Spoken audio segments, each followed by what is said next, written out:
सभी छोटे बड़े श्रोताओं को सुनीता भटनागर का प्यार भरा नमस्कार। ऑडियो स्टोरीज के हमारे चैनल कहानी जगत में आप सभी का स्वागत है। हिंदी कहानियों की श्रृंखला में आइए आज सुनते हैं मैत्रेयी पुष्पा जी द्वारा रचित कहानी फैसला। आदरणीय मात साहब, सादर प्रणाम। शायद आपने सुन लिया हो, न सुना होगा तो सुन लेंगे। मेरा पत्र तो आज से 3 दिन बाद मिल पाएगा आपको। चुनाव परिणाम घोषित हो गया। न जाने कैसे घटित हो गया ऐसा। आज भी ठीक उस दिन की तरह चकित रह गई मैं, जैसे जब रह गई थी अपनी जीत के दिन। कभी सोचा न था कि मैं प्रधान पद के लिए चुनी जा सकती हूँ। कैसे मिल गए इतने वोट? गांव में पार्टी बनती थी, विरोध था। फिर बाद में कारण समझ में आ गया था, जब मैंने सारी औरतों को एक ही भाव से आनंदित देखा। उमंगों तरंगों का भीतरी आलोड़न चेहरों पर झलक रहा था। ब्लॉक प्रमुख की पत्नी होने के नाते घर घर जाकर अपनी बहनों का धन्यवाद करना जब संभव नहीं हो सका, तो मैं पथनवारे में जा पहुंची। आप जानते तो हैं ही कि हर गांव में पथनवारा एक तरह से महिला बैठकी का सुरक्षित स्थान होता है। गोबर मिट्टी से सने हाथों कंडा थापते समय औरतें अक्सर आप बीती भी एक दूसरे को सुना लेती हैं। हमारे सुख दुखों की सर्व साक्षी है यह जगह। वैसे मेरा पथनवारे में जाना अब शोभनीय नहीं माना जाता। रणवीर ने पहले ही कह दिया था कि गांव की अन्य औरतों की तरह अब तुम सिर पर डलिया तसला धरे नहीं सोती। आखिर प्रधान की पत्नी हो।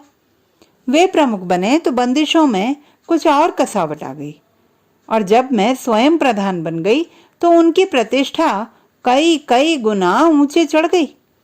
वे उदार और आधुनिक व्यक्तित्व के स्वामी माने जाने लगे। अन्य गांवों की निगाहों में हमारा गांव अधिक ऊंचा हो गया, और मैं गांव की औरतों से दूरी बनाए रखने की हिदायत तले दबने लगी। पर मेरा मन नहीं मानता था। किसी न किसी बहाने पहुंच ही जाती थी उन लोगों के बीच।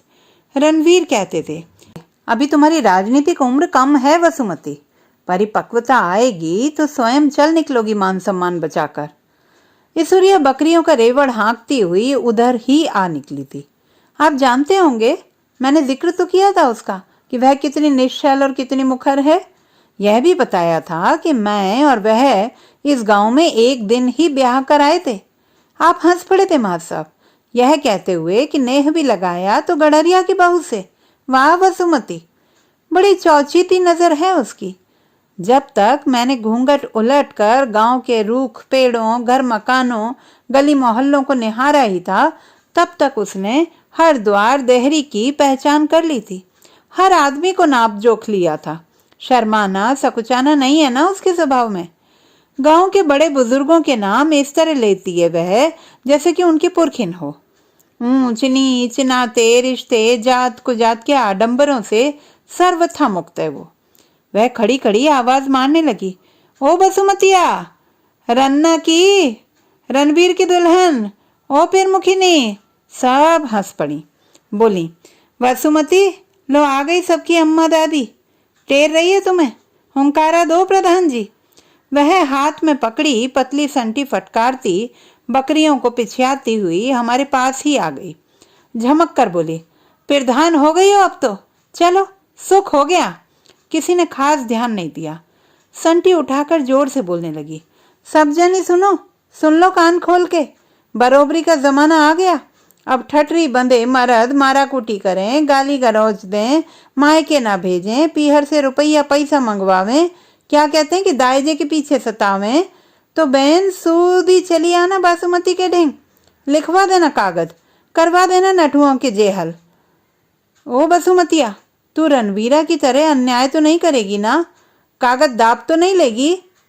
सलीगा ने हमारे हाथ पांव तोड़े तो हमने लीलो के लड़का से तुरंत कागज लिखवाया था कि सरकार दरबार हमारी गुहार सुने। रणवीर को हमने खुद पकड़ाया था जाकर। उन दिनों सलीगा हल हल कांपने लगा था। हाथ तो क्या, उल्टी सीधी जुबान तक नहीं बोल पाया कई दिनों तक। हमारे जाने रन्ना के कागज दाब लिया, सलीगा शेर बन के चढ़ा आया छाती पर। बोला, जेहल करा रही थी हमारी, हत्यारी, हमने भी सोच ली है कि चाहे 2 बकरियां बेचनी पड़े, पर तेरे कागज की ऐसी तैसी। संटी फेंक कर ईश्वरिया ने अपनी बाहें फैला दी, सलूका उघाड़ दिया। गहरी खरोचों और घावों को देखकर सखियों के होंठ उदास हो गए, खिलते चेहरों पर पाला पड़ गया। माँ साहब, हंसी दिल लगी ठिठुर कर ठूंठ हो गई थी। गोपी ने हंसने का उपक्रम किया, मुस्कुराने का अभिनय करती हुई बोली थी, क्या बक रही है रे तू? कोई सुन लेगा तो कहना देगा प्रमुख जी से। वह तुरंत दयनीयता से उभर आई। सुन ले, सुनाने के लिए ही कह रहे हैं हम। रणवीर एक दिन चाखी पीसेगा, रोटी थापेगा, और हमारी बसुमती कागज लिखेगी, हुक्म चलाएगी, राज करेगी। है ना बसुमती? सांची कहना, तू 11 क्लास पढ़ी है ना? और रणवीर 9 फेल। बताओ कौन होशियार हुआ? अब दिन गए कि जनी गूंगी बहरी छिरिया बकरिया की नाई हंकती नहीं। बरोबरी का जमाना ठहरा, प्रधान बन गई है ना बसुमती। इंदिरा गांधी का राज है। बोलो इंदिरा गांधी की जय। गोपी डपटने लगी। सिरिन, इंदिरा गांधी तो कब की मर चुकी, राजीव गांधी का राज है। मर गई? चलो तो भी क्या हुआ, मतारी बेटा में कोई भेद होता है? तो एक ही बात ठहरी। क्यों जी, जुलूस कब निकलेगा? उसे सहसा याद हो पड़ा।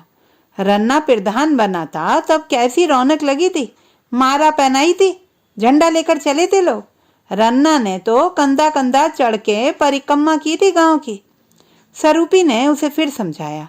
ओ बॉडम, रन्ना रन्ना करे जा रही है, प्रमुख जी सबसे पहले तेरी जेल कराएंगे।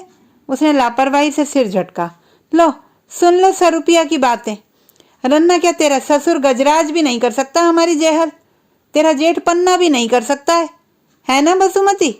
झुंड में से कोई बोल पड़ी। काहे को मुंह लगती हो इस सड़क बताल के? ओ ईश्वरिया, तेरी छिरियां वे निकल गई खेत में।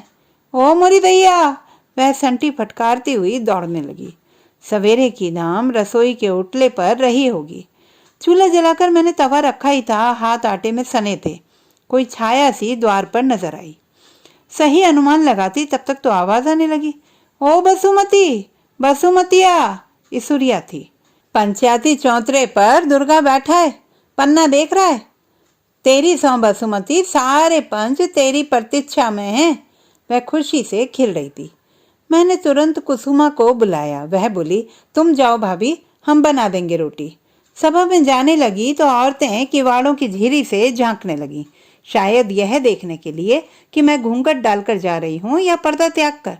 माथे तक साड़ी का किनारा, न घूंघट था न खुला चेहरा। रास्ते में गोपी मिल गई। ईश्वरिया को छेड़ने लगी। बसुमती भाभी तो सभा में जा रही हैं, तू कहाँ जा रही है ईश्वरिया? वह तमक गई। चल गोपिया की बच्ची, हम बसुमती के सेक्रेटरी ठहरे, सभा में जा रहे हैं, पंचों को टोकते नहीं है। छिरिया कहाँ गई आज? छिरिया चराने सलीगा चला गया। जान गया अब कि मर्द और औरत बराबर हो गए बेटा। अब चलो छिरिया चुगाने। हम चबूतरे के समीप पहुंचने ही वाले थे कि रणवीर आते दिखाई दिए। वे लपकते कदमों से हमारे पास आकर रुके। मुख पर आश्चर्य की रेखाएं थीं और नाक तथा होंठ कठोर मुद्रा में आंकड़े हुए। बोले, कहाँ? उत्तर ईश्वरिया ने दिया। प्रमुख जी, हम पंचायत में जा रहे हैं, आगाई छोड़ो, रास्ता दो। उसके कहे वाक्यों को सुनकर वे मुझसे मुखातिब हुए। घर चलो तुम। ईश्वरिया मुंह बाए खड़ी रह गई। कुछ ही क्षणों में संभल कर बोली, टोका टोकी ना करो प्रमुख जी, चलने दो हमें। रणवीर की त्योरियां झुलस आई। सुन नहीं रही बसुमती तुम? उनकी आग्नेय दृष्टि मेरे पांवों को जलाने लगी। उमंग गतिहीन हो गई। ईश्वरिया अड़ी खड़ी थी। उसकी ओर मैंने समझदार संकेत किया कि लौट चलने में ही मंगल है। उसने मुझे विचित्र भाव से घूरा और विवश भाव से मेरे पीछे पीछे खिंचड़ आई। लौट कर मैं बर्तन समेटने लगी। कुसुमा के अनकहे प्रश्नों का उत्तर मेरे पास नहीं था। घुटन ज्यों की त्यों ठहरी हुई थी सीने में। ईश्वरिया आंगन में बैठी बड़बड़ा रही थी। लो, हद हो गई कि नहीं? हौदा पर तो बसुमती और राज करे रणवीर। अरे अपनी प्रमुखी संभारे, प्रधानी से अब इन्हें क्या मतलब? कुसुमा से रहा नहीं गया। मतलब कैसे नहीं है? राम कृष्ण कुमार से रुपया वसूल करने हैं। बनी सिंह को वचन दे रखा होगा। भाभी जाती तो क्या मालूम उल्टा हो जाता फैसला। बेचारे राम कृष्ण ने छान छप्पर के कारण अपना बैल बेच डाला था कि बिन छत के कैसे रहे चौड़े में। बनी सिंह राजछत पहले तो बैल खरीद के ले गया और फिर खलिहान उठाते ही आ गया लौटाने। कहता है कि यह मरघिल्ला बैल उसे नहीं चाहिए। लौटाओ रुपया। अब कहाँ से आए रुपया? छान बेच दे क्या? छान बिकती है क्या? कौन करे न्याय? रणवीर तो गरीब को ही मारेंगे ना। तुम चली जाती तो बच जाता कुमार का। ईश्वरिया भारी कदमों से लौट गई अपने घर। माँ साहब, मेरी आत्मा में किरचें चुभती रह गईं। लौटकर रणवीर ने खूब समझाया था, पंचायती चबूतरे पर बैठती तुम्हें शोभा देती है क्या? लाज लिहाज मत उतारो। कुल परंपरा का ख्याल भी नहीं रहा क्या तुम्हें? औरत की गरिमा आड़ मर्यादा से ही है। फिर तुम क्या जानो गांव में कैसे कैसे धूर्त हैं। उस दिन के बाद पंचायती चबूतरे से प्रधान की टेर निरंतर उठती रही। लोग जानते थे कि रणवीर इस बात को पसंद नहीं करते, फिर भी बुलाने चले आते। मैं ही पस्त हिम्मत थी या कि पति की प्रतिछाया मेरे भीतर निवास करती थी। देहरी उलांघते ही कोई बरजने लगता था, हम हैं तो सही, अब तक भी तो करते रहे ना, तुम्हें क्या जरूरत है बाहर आने की? उत्तर में मन उफनता, आक्रोश के सवाल की सीमा तक होंठ खुलते, मगर पत्नी होने के नाते सब कुछ सिराने लगता। दूध की झाग सा बैठ जाता विरोध। माँ साहब, मैंने कितने दिनों तक सोचा था कि दस्तखत नहीं करूंगी, करने दो मनमानी। रणवीर रजिस्टर लिए चारपाई पर बैठे थे, मैं कामों में उलझी थी। सवेरे का समय वैसे भी खाने पीने से लेकर दूध घी की सार संभाल में निकल जाता है, ऊपर से मईदारों का कलेऊ पानी। वे आवाज दे चुके थे शायद कई बार, फिर भी मैं खाली नहीं हुई। सुनो, मैं लिखत पढ़त कब का निपटा चुका, तुम्हें दस्तखत करने का समय नहीं है। मैं नहीं पहुंची। वे झल्ला उठे, कब तक बैठा रहूं? ब्लॉक पहुंचना है मुझे, 1 हफ्ते से घुमा रही हो। धोती के पल्ले से हाथ पहुंचती हुई पहुंच गई मैं और उनके निकट जा खड़ी हुई। लो करो दस्तखत। उन्होंने खुला पेन पकड़ा दिया। तुम सोच क्या रही हो? अभी तक तो 20 बार कर चुकी होती। मैंने खुला पेन बंद कर दिया। आंखों में सवाल का जंगल उग आया। भटकती रही मैं। क्या रणवीर उबार नहीं सकते मुझे? आसपास से नुकीले कांटे यूं ही छेदते रहेंगे। रणवीर इसी तरह चले होंगे अपने प्रधान काल में, या किसी दूसरी तरह। पूछना तो चाहिए ना, शायद कोई मार्ग। रणवीर? वे मुंह खोले देखते रहे। मजूर आए थे मेरे पास, कहते थे कि अभी तक 12 पत्थरों की ढुलाई की मजदूरी। गांव की औरतें ताना देती हैं कि भली हुई तुम प्रधान, अपने द्वारे पर ही पक्का खरंजा करा लिया, अपनी गली ही पत्थरों से जड़ ली। हमसे क्या बैर था बहन कि कीचड़ में ही छोड़ दिए। बच्चों को स्कूल भेजते डर लगता है कि छत आज गिरी कि कल। आपके अलावा कौन सुधरवा सकता है उसे? कौन कहेगा कि यह पिरमुख का गांव है? गड्ढों में पानी, पानी में मच्छर, कूड़ा कचरा, घर घर जूड़ी ताप। कुछ दवा दारू होती, गड्ढों की पुराई होती जैसे लालपुर में। कुछ भी तो नहीं हुआ ना जवाहर रोजगार योजना के पैसे से। रणवीर की आंखें फैलती चली गईं, दृष्टि धीरे धीरे खौलने लगी। उनके चक्षुओं से ऐसे अग्नि बाण बरसने लगे कि मैं खड़ी खड़ी भस्म होने लगी। माँ साहब, मेरे बोल तपते तवे पर पड़े छींटों की तरह जलने लगे। गांव की औरतें कह रही थीं या तुम? ये गांव की औरतें कब से बोलने लगी? प्रधान के कर्तव्य और अधिकार वाली पुस्तिका रट ली है क्या? तुम प्रधान हो कि एमएलए? उनके चेहरे को विद्रूप हंसी ने ढांप लिया। हमसे तो कभी किसी ने कुछ नहीं पूछा और तुमसे इतने ढेर सारे सवाल। रणवीर की भाषा बड़ी तीक्ष्ण थी। कांपते हाथों से चुपचाप लिख दिया, बसुमती देवी, दस्तखत। इस रुपए को जिस दिन हस्ताक्षर करके लाई थी, उन दिनों स्वर्ग के सपनों में विचरा करती थी। चमचमाते स्कूल और पक्की गलियों की चाहत थी मन में। वर्षा की राह में डहे झोंपड़ों को सवार देने की आकांक्षा की थी मैंने। हाथ पर हाथ धरे बैठे बेरोजगारों के घर दुर्दिनों में चूल्हा जलाने की बात सोची थी। बीमारों के दर्द को हरने के लिए कुछ दवा गोली की साध थी। बसुमती देवी, इन 6 अक्षरों ने सपनों के घरौंदे का कण कण आहत कर डाला। एक वृद्धा ने आकर किवाड़ खटखटाया था। ओ बेटा बसुमती। पानी का घड़ा गणौची पर रखती तब तक रणवीर का छोटा भाई देववीर जा पहुंचा द्वार पर। क्या है दादी? बेटा तनक अपनी भौजाई को भेज, पंचायत के लिए बुलाने आई हो क्या? और काहे को लेवा जाएंगे भैया? दादी जाओ यहाँ से, भैया घर पर नहीं है, भाभी नहीं जा सकेंगी। काहे नहीं जा सकेंगी? प्रधान नहीं है क्या वह? पंचायत में तो जाना ही पड़ेगा भैया। तुम लड़ाई करवाओगे हमारे घर में? लड़ाई की क्या बात ठहरी बेटा? ये तो पहले ही सोचनी थी तुम्हें। मैं पोर में आ चुकी थी। बूढ़ी अम्मा ने देख लिया, वे पांवों में गिर पड़ी। बेटी बसुमती, लाचारी तो समझ हमारी, फिर हमारे जमाई को छुट्टी नहीं मिलेगी। लाम की नौकरी ठहरी, हमारी बेटी का न्याय फैसला करवा बहू। मैं खड़ी खड़ी उनकी सुनती रही। बेटी लड़की का दर्द देखा नहीं जाता। अब बाप राक्षस है, चैन से जीना नहीं पता हमारे भाग में। कहते कहते वृद्धा के कोए पीघने लगे। धार बह उठी झुर्रियों भरे मुख पर। क्या करती, कोई चारा ना था। सांत्वना थी मेरे पास तो देती रही। न्याय मिलेगा अम्मा, भरोसा रखो। पंच अन्याय थोड़ा ही करेंगे। उस समय न जाने कैसे निर्णय ले डाला कि ठिठ के कदम अम्मा के संग चल पड़े। देववीर रोकता रह गया। फैसला करवा कर आई तो अपूर्व तोष में भीगी हुई थी। अनाम आर्द्रता और प्रेमिल निष्ठा के साथ लिया निर्णय। पवित्र मंदिर सा लगा था पंचायत वाला चबूतरा, जिस पर बैठकर रुके हुए सड़े जल को जैसे काट कर बहा दिया हो मैंने। संपूर्ण गंदगी रिता दी अपने हाथों से। अब मानो नई वाटिका का बीजारोपण होगा वहां। रणवीर ने उस रात धीमे से घर में प्रवेश किया।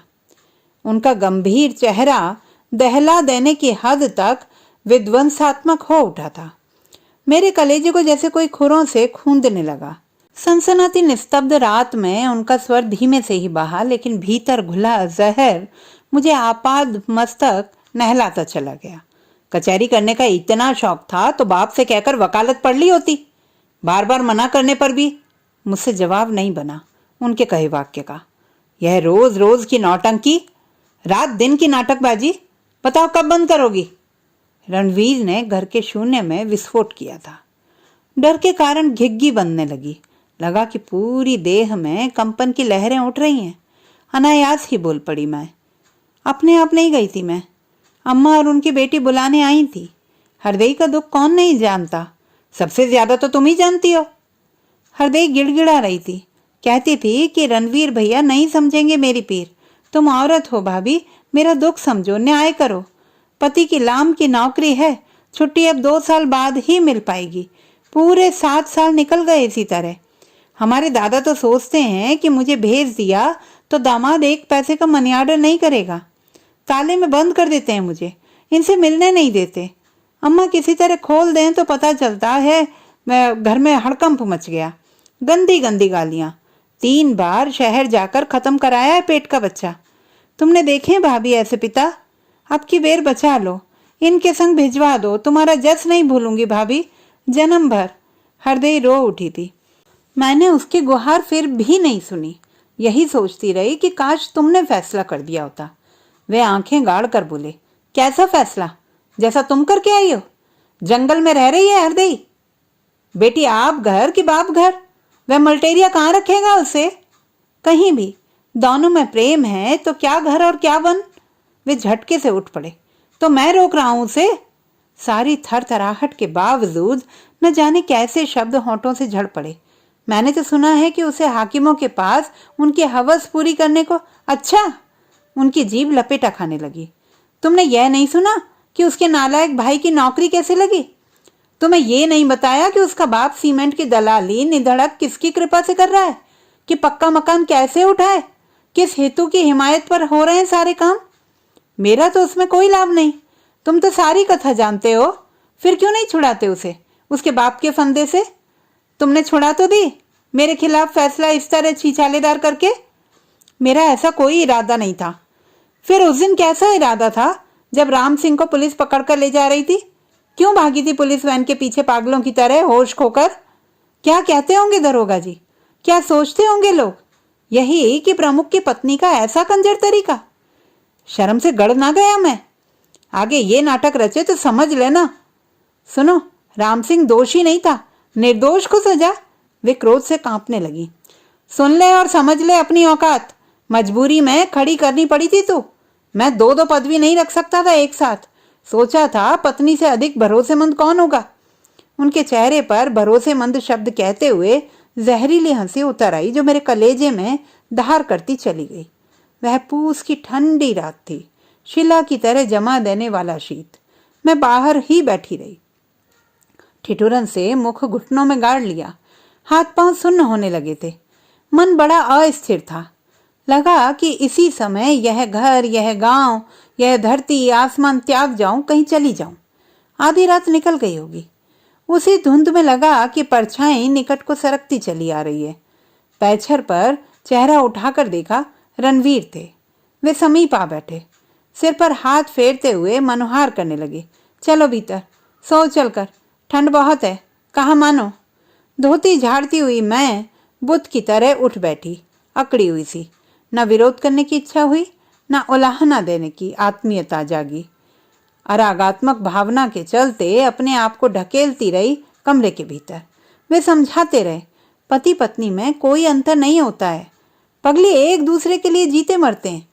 गांव वालों को लेकर अपने मन में विरथा ही कलेश पाल बैठी है। हमसे जलते हैं सब। देखा नहीं जाता कि पति प्रमुख और पत्नी प्रधान। चाहते हैं कि तुम द्वार द्वार डोलो, लौंडेला पाड़े, हंसी ठट्टा करें, लोगों को कहने का मौका मिले कि रणवीर की घरवाली पराए मर्दों के बीच। आपको याद होगा माँ साहब, जिस दिन मैं प्रधान बनी थी, उस दिन आपने एक छोटी सी चिट्ठी लिखी थी मेरे नाम। उसमें मेरे सुखद भविष्य की, मेरे पति परायण होने की कामना की थी। साथ ही नया सूरज ढूंढने की आस भी जगाई थी आपने। संबंधों को जीतने की चुनौती भेजी थी। लिखा था, बसुमती, अपने आंगन में सत्य के खंबे गाड़ कर ईमानदारी की छान डालो कि दीन दलित त्रस्त अभिशप्त छाह पा सके। यह कहाँ तक संभव हो पाता है आप भी जानते होंगे, लेकिन आपकी उस लिखावट ने मुझे विचलित अवश्य कर दिया। मैं भूल गई माँ साहब कि पदवी प्राप्त आदमी छल बल और आतंक से जिस प्रजा का दमन करता है, उससे मैं अलग नहीं हूँ। काश मैं ईश्वरिया होती, आड़ मर्यादा की दीवारों के बाहर मुक्त आकाश तले कुलीन कही जाने वाली थोती परंपराओं के भरम से परे। काश रणवीर के पास आभिजात्य की तुरुप चाल ना होती तो परों को बींदता हुआ यह पिंजड़ा मैं साथ ही उड़ा ले जाती। भोर होने लगी थी शायद। पंछियों की चिचियाहट सुनकर मैं उठ बैठी। यद्यपि देह में निद्रा और सुस्ती के लक्षण न थे, फिर भी मन मार कर निरस्तता के चलते रोम रोम अनमना था। चौका चूल्हा लीप पोत दिया, कंडे सुलगा दिए। रणवीर को कुल्ला दातुन से पहले चाय पीने की आदत बन गई है। चाय डालकर कप प्लेट भीतर ले जा रही थी कि दरवाजे की ओर से आती चीख चिंगाड़ आंगन में मंडराने लगी। ओ रन्ना की दुल्हन, ओ बसुमतिया, अरे बाहर तो आ। व्यर्था है तेरी विधा, खा के तेरी पढ़ाई, और राख हो गई तेरी पिरधानी। यह कातर करुण स्वर, यह रोदन की लय में छटपटाती इसुरिया, विलापात्मक करुणा सनी प्रकंपित आवाज। हाथ में थमा प्याला थरथराने लगा। न जाने क्या हो पड़ा। अरे जल्दी आ जा, बड़े पीपरा तरह कुआं में कूद के हरदेई ने पिरान तज दिए। मैं काठ हो गई। उल्टी तरफ भागने लगी रणवीर के कमरे की ओर। टांगे कांप रही थी, सांसों में अवरोध टकरा रहा था। विश्वास नहीं हो रहा था, पर भीतर ही भीतर कोई अदृश्य अस्पष्ट वसूला आत्मा को छीलने में लगा था। रणवीर बिस्तर पर नहीं थे। देह शिला से भी भारी होने लगी। पांव गतिहीन, निढाल हुई आंगन में ही बैठ गई। किसने उलट दिया निर्णय? रात ही रात में सब कुछ विपरीत कैसे हो गया? पंचों का फैसला रद्द किसने किया? किसने रोका उसे पति के संग जाने से? ईश्वरिया ने मुझे कंधों से झकझोर डाला। अब बैठी ही रहेगी? आखिरी समय मुख तो हेर ले। हरदेई तुझे वोट देने गई थी, जुलूस में झंडा उठा के चली थी तेरे पीछे, तेरे नाम का। हाँ, उसकी अनोखी आन बान वाली छवि। आंखों में तेरा ही, बसुमती देवी जिंदाबाद, बसुमती भाभी अमर रहे। ईश्वरिया का शोक गीत थमा ना था। अच्छा होता बसुमती हम अपनी बोट काट की लठिया को दे आते, निर्जीव लकड़ी को उठाए उठती तो बैरी पर वार तो करती, अति चालों के विरोध में पड़ती। पर रणवीर की दुल्हन, तुम तो बड़े घर की बहू ही रही। पिरमुख जी की पत्नी घूंघट में लिपटी पुतरिया सी चलती रही आंखें मूंद के। पीपल तले पहुंची। वहां भी क्या हुआ? क्या होना था? दरोगा, सिपाही और रणबीर, गांव के मुंह देखा लोग विराजमान थे वहां। हरदेई के पिता के रोदनमय बयानों पर पुलिसिया कलम चल रही थी। दहेज के लोभी पति से मारपीट हुई थी रात के समय। उसकी बिगड़ी हुई आदतों के चलते हम अपनी बेटी को नहीं भेजते थे उसके साथ। पर होनी को नहीं टाल पाए दरोगा जी। पिरान खो दिए मेरी हरदेई ने। माँ बेहोश पड़ी है घर में। ईश्वरिया विक्षिप्तों की तरह आगे को भागी, दहाड़ मार कर कहने लगी, ओ दरोगा जी, असल बात तो। रणवीर ने बात बीच में ही रोक ली। अरे कहाँ भागी जा रही है तू? न्याय मिलेगा ना? उस हत्यारे को फांसी ना करवाई तो नाम रणवीर नहीं। जा घर, बसुमती को लिवा जा। पंचनामा करा के दरोगा जी की जीप में रणवीर सादर बैठे चले गए। पीछे गर्द गुबार धुंध में लिपटे लोग त्राही त्राही करते अपने अपने घरों को लौट लिए। लौटकर अपने आंगन में मैं संतप्त औरतों के बीच बैठी रही। लग रहा था जैसे इसी घर से अर्थी उठी हो। अनेक अनबूझ प्रश्न अटके थे आसपास, थकी हुई पथराई हुई आंखों में। पति पत्नी के पुण्य पावन संबंध के नीचे विचलित खगी और शक्तिमान अहेरी का संगमन। क्या औरतें पहचानती थी अहंकारात्मक आत्मीयता को? नहीं तो वे मूक बधिर सी उठकर क्यों चली गईं?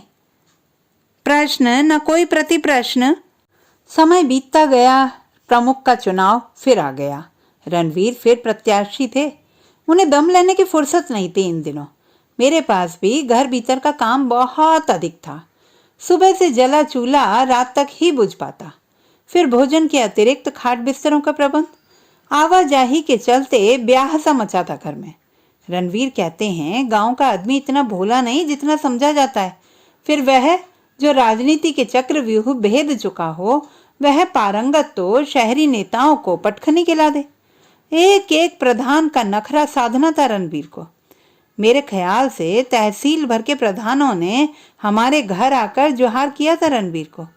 चर्चा तो यहाँ तक हुई कि अब की बार रणवीर प्रमुख के बाद एमएलए के लिए खड़े होंगे। ठीक बात थी। रणवीर बड़े चतुर हैं। बोतल बीड़ी के निखालिस आधार पर नहीं टिकते। दुआ सलाम में तो कतई भरोसा ही नहीं है उनका। आफत विपद में काम आने वाले आदमी ठहरे। दरियापुर वाले इसीलिए उनसे बाहिरे नहीं हो सके। हालांकि विपक्ष में खड़ा प्रत्याशी उनका रिश्तेदार ठहरा। कारण था, उनको ग्राहक के फंदे से भगवान की तरह छुड़ा लाए थे रणवीर। नहीं तो बहू ने तो स्पष्ट बयान दिए थे कि 20,000 नगद दहेज के कारण जलाया है मुझे। बाप बेटा फांसी के फंदे पर लटक गए होते या फिर आजन्म कारावास। रणवीर की कृपा से ही तुर्रेदार साफे का गुरूर बरकरार है। हवा इस तरह चली कि 3 प्रत्याशी चुनाव के पहले ही घुटने टेक गए। मैदान में केवल एक बचा और वह भी लोहार का लड़का। नादान था शायद। रणवीर सुबह ही चले गए। मेरे लिए शाम को जीप भिजवा दी। घर का काम था कि सिमटने में ही ना आता था। बस किसी तरह पहुंच गई। वैसे ना भी जाती तो क्या अंतर पड़ता। मैंने तो यही कहा था रणवीर से। वे ही नहीं माने। कहने लगे लोग हंसेंगे कि प्रमुख जी की पत्नी प्रधान है और वोट देने नहीं आई। वोट डालकर लौट आई। रणवीर रात के समय लौटे थे। जीप की सर्चलाइट देखते ही गांव के लोग दरवाजे की ओर जुड़ आए। रणवीर सीधे बैठक में आ गए। वे बहुत थके हुए थे। माथे पर पसीने की बूंदें चुहचुहा रही थी। पानी लेकर पास जा पहुंची। वे चुप थे। लोग उन्हें अस्वस्थ से देखकर इधर उधर हो गए। एकांत में माथे पर हाथ फेरा तो वे अधिक गंभीर हो उठे। चेहरा दयनीय हो आया। थोड़ी देर में ही वे रेत में पड़ी मछली से तड़पने लगे। समझने को कुछ शेष नहीं था। माँ साहब, मैं पराजय पर सांत्वना देने लगी। धीरज रखो, कोशिश करना तुम्हारा काम था। हार जीत तो लगी रहती है। दिलासा तो दे रही थी मैं, लेकिन मेरा मन भी रुंध गया था। कभी उनके हाथ सहलाती, कभी हाथ पांव दबाती, भीतर से कुंडी बंद कर ली। माँ साहब, यह लिखने की बात नहीं है। पति को धीरज देने का हर संभव प्रयत्न किया था मैंने। मन से मन, देह से देह मिलाकर ताप हरना चाह रही थी उनका। वे एकालाप में डूबे थे। वे कौल, वे करार, वह गंगा जली उठाकर सौगंध खाना, सब भ्रम था बसुमती। क्या धोखा? उन्हीं अंतरंग क्षणों में बाहर बतियाता देववीर का स्वर मेरे कानों पर हावी हो गया। अगर एक वोट और होता ना तो भैया हारते नहीं, उस लोहरटा के बराबर आ जाते। एक वोट? विश्वास नहीं कर सकी मैं। सहसा मेरे भीतर सब कुछ डावाडोल होने लगा। ओ मेरे अग्नि देवता, वो सप्तपदी दिलाने वाले महापंडित, वो मेरे जननी जनक, और माँ साहब आप मेरे गुरुवर, आपने मुझे सुख दुख की सहभागिनी, अर्धांगिनी, सहचरी बनाकर रणवीर की पत्नी के रूप में विदा किया था, लेकिन मैं क्या करती? अपने भीतर की सूर्या को मार नहीं सकी मैं। क्षमा करना, आपकी बसुमती। तो दोस्तों, ये थी हमारी आज की कहानी। आपको कैसी लगी कमेंट बॉक्स में लिखना ना भूलें। चैनल को सब्सक्राइब करें, लाइक करें और मित्रों के साथ शेयर करें।